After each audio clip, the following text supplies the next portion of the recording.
West Bengal has been on the boil. Political workers have been getting murdered. Doctors were protesting against attacks on two of their colleagues. And although the national election has wrapped up, the vicious cycle of violence continues on the streets of Bengal ahead of the 2021 assembly elections. It's scary to point out that this is just the tip of the iceberg, one that could sink the entire state of Bengal no matter who wins. So the big question is violence being used as a political tool? And if so, is it being normalized? Complex? Let me break it down for you. So this is what Bengal has been going through. Violence ensued. Crude bombs and tear gas shells were hurled after a 17-year-old boy was shot dead. And 4 others were injured in Bhatpara, the area that's seen massive clashes since the national election. Clashes between the state police and BJP played out after a protest rally was held against killing of 2 party workers in Basirhat in the second week of June. On the other hand, the medical fraternity was up in arms against the attack on 2 junior doctors in a government hospital in Kolkata. Doctor को कोई hit करता है, उसको उसी time पे arrest करना चाहिए without any bail. On June 4th, a TMC worker was shot dead by unidentified assailants in Kolkata's Nimta locality. Then again in May, a BJP worker was reportedly shot dead in the North 24 Parganas district. The same month saw the killing of another political worker in a village in East Burdwan district.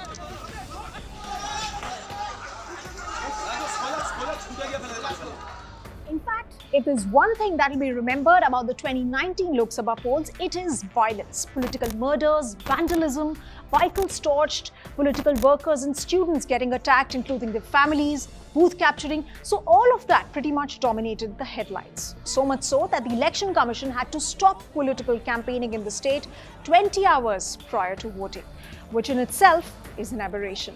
And in spite of all of that, West Bengal CM Mamata Banerjee, almost playing the victim, claims Bengal is being defamed. She also says that all of these instances are just some of the few stray incidents that have happened in the state. Then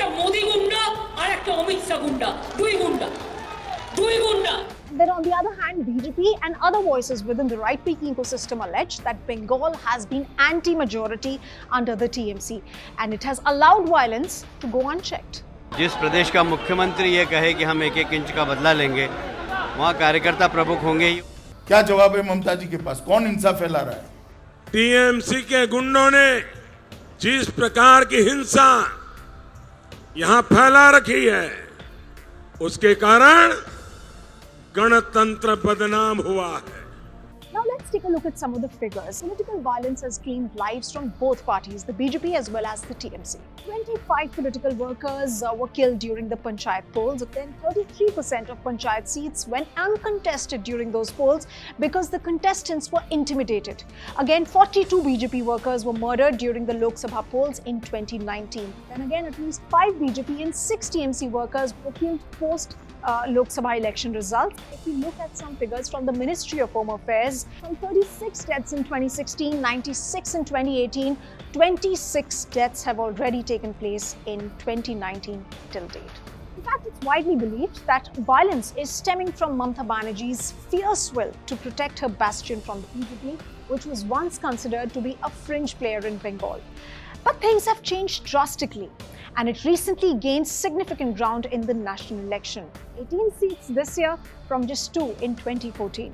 And even though BJP's vote share has increased since 2014, but so has TMC's. So both parties feel that they're within striking distance from the seat of power in the 2021 assembly elections. And that sort of tussle perhaps also explains why Didi was rattled after Jai Shri Ram slogans were chanted.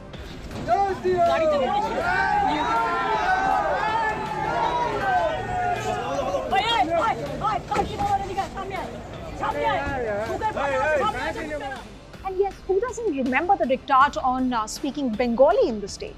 But let me tell you, this cycle of unleashing violence upon political adversaries hasn't just been Didi's product. Since the 1960s, Bengal has seen several politically motivated murders, and the might of the left cadre was unleashed every time there was a threat to the regime.